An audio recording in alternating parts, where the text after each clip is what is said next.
The episode begins with Anze asking Nagato how he got involved with the Kill Gang. Nagato explains that it all started after their graduation exam.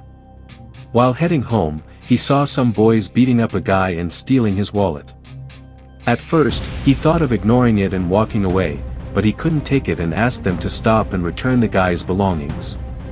They let the guy go and started beating up Nagato instead. Suddenly, a boy appeared and beat all of them up. That boy was Notori. Nagato started wondering why he wasn't as strong and cool as Notori. He was amazed by him. Notori then told Nagato, "You're really brave for stepping up to save someone. You're actually pretty cool." Nagato humbly denied it, saying he did nothing. Notori then invited him to join the Kill Gang, saying they needed good people like him. The next day, Nagato visited the gang's base. Notori introduced himself and behaved nicely with Nagato, saying he was glad to have him there. Nagato thought, so, he's the leader. No doubt, he's so strong. Then, Nagato saw a boy getting beaten badly. He asked why. Notori replied, he was thinking of leaving our gang. When Nagato asked if he wouldn't save him, Notori punched him in the face and said, "It's easy to control weak people. Now you're stuck here, and weaklings can never leave." He shut the gate and welcomed him to kill. Nagato's struggle. Nagato brought 300 yen in 3 days, and his next target was to bring 500 yen in another 3 days. If he failed, he was beaten. Then, he tried to steal a woman's purse. You might remember this from the last episode of Season 1. Anze's guilt. Anze arrives and blames himself for what happened. He says, "If I were strong, I could have saved you that day."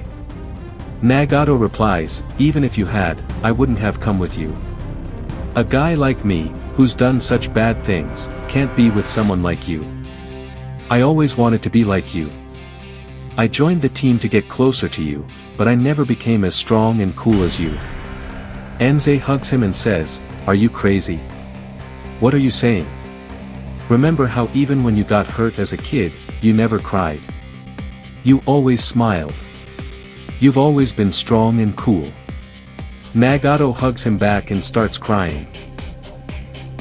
This scene was super emotional, pure friendship. Scene shift. We then see Nair sleeping on Taigo's shoulder while being carried. Everyone is heading home. When Nair asks where they are, Mizuki says, "We won the fight and are going home." Nair says, "Glad everything went well." Then Sue playfully flicks his forehead.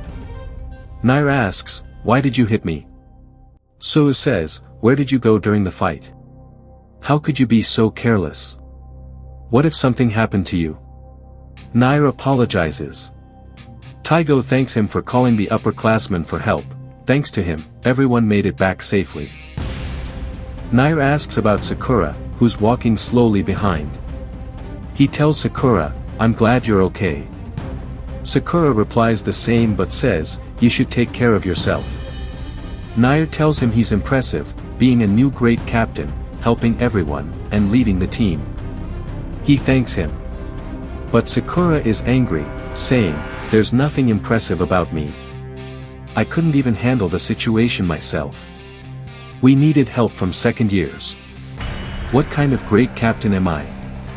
When you were getting beaten and others were injured, I couldn't do anything." He blames himself. Anze tells him not to. "If it weren't for you, I couldn't have saved Nagato alone." Nagato also thanks him. Other boys also admit they're at fault for being weak and getting injured. Taigo says it's everyone's responsibility to get stronger. Mizuki jokes, "That's fine, but look at Tsujisuda, he's worried about how he'll face Yumia." Cheering Sakura up. Sue puts his hand on Tsujisuda's shoulder and says, "Me and Nair are vice-captains too. It's our responsibility to do well." Then everyone starts cheering for Sakura. Sakura wonders what he's feeling. For the first time, seeing his friends hurt made him feel pain and hesitate to fight. Veteran perspective. Kazi, Inamoto, and Kasumi are watching and smiling. Inamoto tells Kazi, something similar happened when you became captain. Kazi says, what do you think of this new team? Inamoto says, it's a new team with a lot of people, don't know much. But is something bothering you? Kazi says, yeah, one person can't bring so many people together. Something's fishy. At the restaurant. They all go to a restaurant where Yumia is always present. They report everything to him. Yumia seems strict at first, and everyone gets nervous. But we know how chill and kind he is. He laughs and says, whatever happened, it's fine. You all did well. Yumiya's encouragement. Everyone eats. Anze apologizes to Yumia for involving Furin in a personal matter. Yumia says, Nagato is your friend, so we just helped. That's what we do. Anze says, but because of me, even the upperclassmen had to get involved. Yumia tells him, it's their job to help juniors. Nagato apologizes to Yumia with his head bowed. Yumia lovingly serves him food. Nagato takes a bite and starts crying, saying, it's been a long time since I ate something like this. Yumia explains, that's because you're eating with everyone. Never forget this taste, it'll remind you to only do good from now on.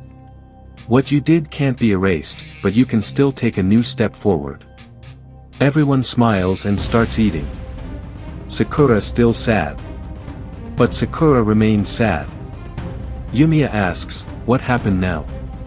Sakura stays silent, but Nair tells him everything. Sakura gets mad and says, I talk big, but I can't do anything. I can't even move my body properly. Yumia and Hiragi look at each other and smile. Yumia says, Sakura, when your friends were getting beaten, your body wouldn't move, right? Sakura is shocked. How do they know? Yumia explains, because you care for them. Sakura blushes. Everyone laughs. As they all start to leave, Yumia watches Sakura and thinks, this boy is going to become really strong. Final scene. The scene shifts to the park where Anze, Nagato, and Sakura are with their friend Tsuchiya, who starts crying. It's been a long time since the four reunited. Tsuchiya thanks Sakura, who blushes, as usual. Sakura says, I just kept my promise. Twist ending. Back at the Kill Gang's base, everyone is unconscious, except for one guy who stretches and wakes up like he was just napping. He says, when I heard Kill fought Furin, I came to watch. But why did they lose before I got here? Furin's members have gotten weak, but they were just first years. He then says, did they really think Kill is finished? Looking at Notori, he adds, I never should have given him charge. He pulls out his Kill jacket. He has cool tattoos on his arms and shoulders and looks scary. And that's where the episode ends.